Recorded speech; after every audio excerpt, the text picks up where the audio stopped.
और देखिए, NEET paper leak मामले में एक और बड़ा खुलासा हुआ है। अब नीट पेपर लीक मामले का हजारीबाग कनेक्शन भी सामने आया। दरअसल पटना पुलिस ने जला हुआ बुकलेट नंबर 61364888 बरामद किया था और अब जो जानकारी सामने आ रही है उसके मुताबिक ये बुकलेट नंबर हजारीबाग के ही किसी एक केंद्र को अलॉट किया गया था। ऐसे में अनुमान लगाया जा रहा है कि नीट का पेपर हजारीबाग के ही किसी सेंटर से लीक हो सकता है। हालांकि हजारीबाग प्रशासन का यह कहना है कि उनका इस बारे में कोई भी ऑफिशियल जानकारी नहीं है।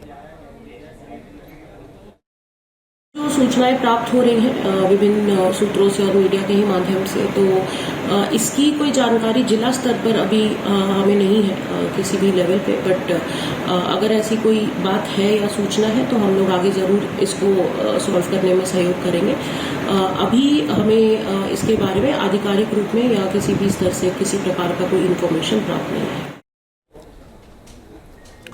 और देखिए, नीट पेपर लीक में सामने आई ईओयू की रिपोर्ट। ये बड़ी खबर। रिपोर्ट में नीट पेपर लीक का जिक्र किया गया है। जले हुए प्रश्न पत्र के अवशेष मिले हैं। रिपोर्ट में 68 प्रश्नों की सूची भी यहां पर संलग्न है। जले प्रश्न पत्र की फॉरेंसिक जांच लगातार जारी है। झारखंड नंबर की JH01 PW 0019 कार भी जब्त कर ली गई है। सिकंदर अखिलेश बिट्टू ने कार को इस्तेमाल किया था। खबर यह भी सामने आई थी। पूछताछ में 3 ठिकानों का पता भी चला है। आर्थिक लेन देन के सबूत भी मिले हैं, क्योंकि पहले ही खबर सामने आई थी कि लगभग 30 से 32 लाख रुपए में डील हुई थी पेपर देने की, प्रश्न पत्र जो है वो बनवाने की। और ऐसे में तमाम बड़े खुलासों के बाद कई ऐसे सबूत हैं जो फिलहाल पुलिस के हाथ लगे हैं। उत्कर्ष हमारे साथ लगातार बने हुए हैं। उत्कर्ष, क्या खबर सामने आ रही, क्योंकि कई ऐसे सबूत हैं जो पुलिस के हाथ लगे हैं। अब उन सबूतों के आधार पर पुलिस कहां पर पहुंचने वाली, कहां जांच करने वाली है, कोई इंफॉर्मेशन?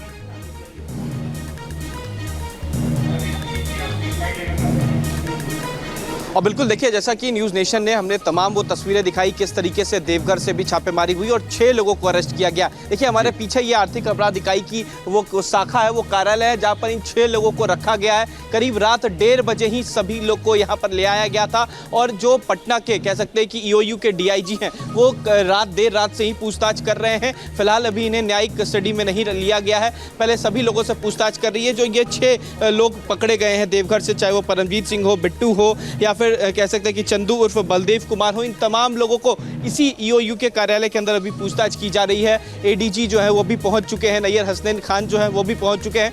माना जा रहा है कि 5 बजे तक इनसे पूछताछ होगी, उसके बाद इन्हें न्यायिक कस्टडी में लिया जा सकता है और इन्हें सबसे पहले कोर्ट में पेश किया जाएगा, मजिस्ट्रेट के पास पेश किया जाएगा। मजिस्ट्रेट के बाद इन्हें पटना के बेउर जेल में रखा जा सकता है। तो ये एक बड़ी जानकारी है। करीब रात 1:30 बजे से ही पूछताछ जो है वो की जा रही है। जो 6 लोगों को पकड़ा गया है उसमें कह सकते हैं कि तमाम जानकारियां ली जा रही हैं कि किस तरीके से हजारीबाग तक इनका कनेक्शन हुआ। सबसे पहली चीज है, मनवजीत सिंह ढिल्लों जो DIG हैं वो लगातार पूछताछ कर रहे हैं। सबसे पहला सवाल यही रहा था उनका कि जो क्वेश्चन पेपर्स मिले थे वो कहां से आए थे, किस तरीके से पटना में ये तमाम कनेक्शन हुआ और ये तमाम चीजों के बाद ये लोग देवघर कैसे पहुंचे। तमाम पहलुओं पर जो है वो अंदर बात हो रही है। रात 1:30 बजे ही ये तमाम लोगों को देवघर से पटना ले आया गया था और सभी लोगों से फिलहाल अंदर पूछताछ चल रही है। ठीक है, बहुत बहुत शुक्रिया आपका तमाम जानकारी हम तक पहुंचाने के लिए। आगे बढ़ते, देखिए, नीट और UGC नेट परीक्षाओं में धांधली के बाद से देश भर में जो बवंडर है वो मचा हुआ है। पेपर लीक कांड के सरकार ने बड़ा कदम उठाते हुए देश में एंटी पेपर लीक कानून लागू कर दिया। क्या है ये कानून और कितनी सजा इसमें प्रावधान है, देखिए इस रिपोर्ट में।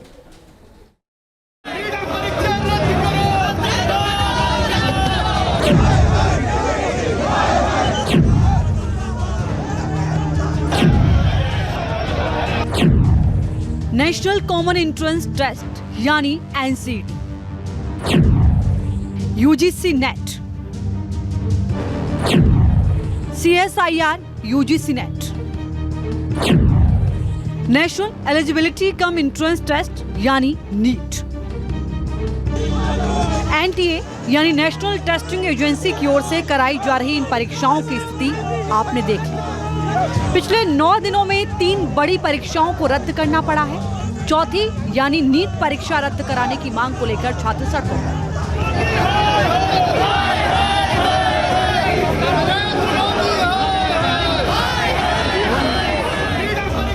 दिल्ली से लेकर तमिलनाडु और गुजरात से लेकर बिहार तक सड़कों पर संग्राम है। नीट नहीं, अब सड़कों पर छात्रों के गुस्से का इम्तिहान हो रहा है। छात्रों के सब्र का बांध अब टूटने लगा है। हमारी ये मांग है कि जो पूरी नीट की परीक्षा है वो दोबारा होनी चाहिए। मेरे 650 मार्क्स है, पिछले साल इसी रैंक पे यही रैंक 6 से 7 हज़ार रैंक बन रही थी। इस साल मेरी रैंक 29,000 है। अब 29,000 पे तो मेरे को कोई कॉलेज ही नहीं मिलेगा जहाँ पिछले साल टॉप कॉलेज मिल रहा था। देश भर में बढ़ रहे छात्रों के आक्रोश को देखते हुए एनटीए बैकफुट पर है। धांधली के आरोपों के बीच एनटीए की विश्वसनीयता सवालों के घेरे में।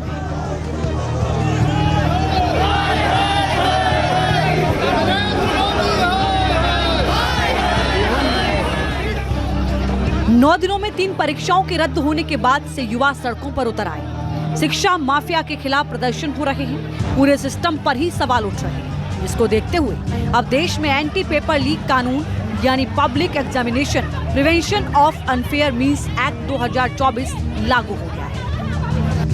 केंद्र ने शुक्रवार यानी 21 जून की आधी रात इसका नोटिफिकेशन जारी किया। ये कानून भर्ती परीक्षाओं में नकल और दूसरी गड़बड़ियों को रोकने के लिए लाया गया है। नए कानून के तहत पेपर लीक करने या आंसर शीट के साथ छेड़छाड़ करने पर कम से कम 3 साल जेल की सजा होगी। साथ ही इसे 10 लाख के जुर्माने के साथ 5 साल तक बढ़ाया जा सकता है। परीक्षा संचालन के लिए सर्विस प्रोवाइडर अगर दोषी पाया जाता है तो उस पर 1 करोड़ रुपए तक का जुर्माना लगेगा और अगर सर्विस प्रोवाइडर अवैध गतिविधियों में शामिल होगा तो उससे परीक्षा की लागत वसूली जाएगी। कानून लागू हो गया है, लेकिन परीक्षाओं में बढ़ती धांधली को लेकर विपक्ष सरकार पर हमलावर है। आज हमारा युवा आक्रोशित है।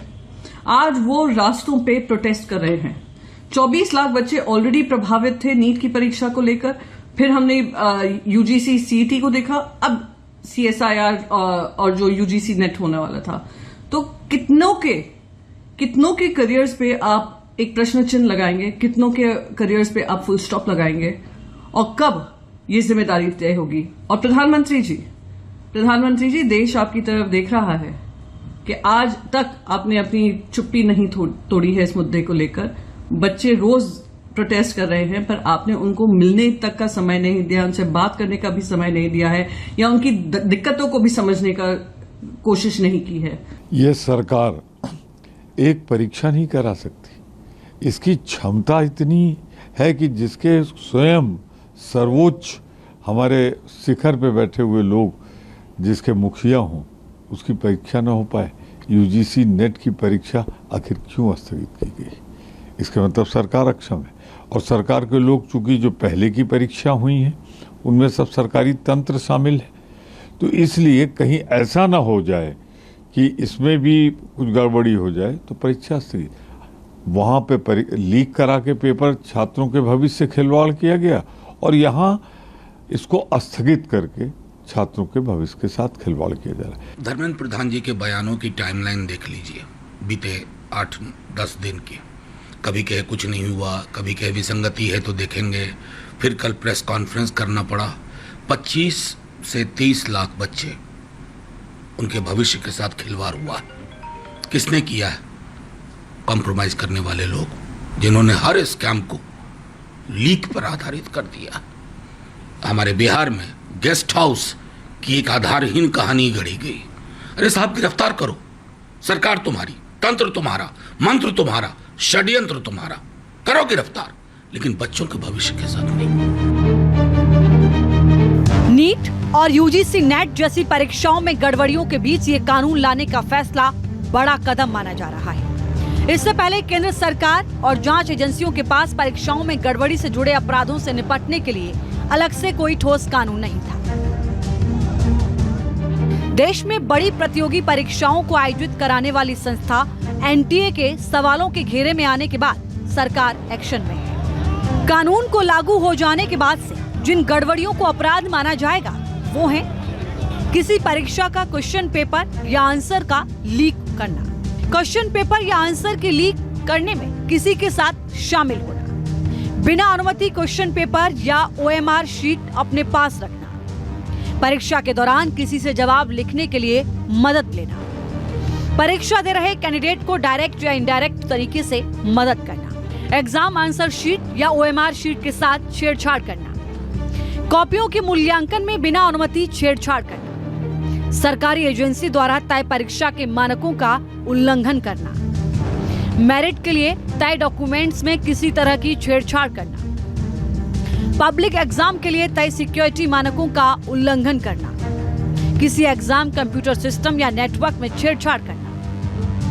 कैंडिडेट्स की सीट अरेंजमेंट, एग्जाम डेट और शिफ्ट में छेड़छाड़ करना, किसी एग्जामिनेशन अथॉरिटी को धमकाना या काम से रोकना, परीक्षा या एग्जाम अथॉरिटी से जुड़ी नकली वेबसाइट बनाना, नकली एडमिट कार्ड जारी करना या नकली एग्जाम कराना, ये वो गड़बड़ियां हैं जिन्हें अपराध की श्रेणी में रखा गया है।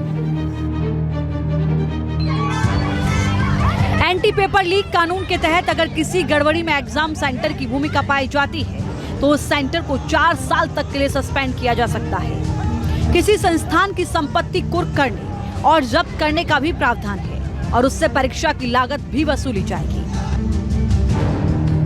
ये कानून जिसमें 3 साल से 10 साल का प्रोविजन रखा है सजा का और 1 करोड़ रुपए का फाइन है, एक डेटरेंट एक्ट इस पे वो रहेगा, इसका एक डेटरेंट रहेगा और लोग 10 बार सोचेंगे ऐसा कुछ गलत करने का। ये बहुत बढ़िया कानून लाया है सेंट्रल गवर्नमेंट में। इतना ही नहीं, इस कानून के तहत डीएसपी या एसीपी रैंक का अधिकारी परीक्षा में गड़बड़ी के मामले की जांच कर सकता है। साथ ही केंद्र सरकार के पास किसी भी मामले की जांच केंद्रीय एजेंसी को सौंपने का अधिकार है। Team news.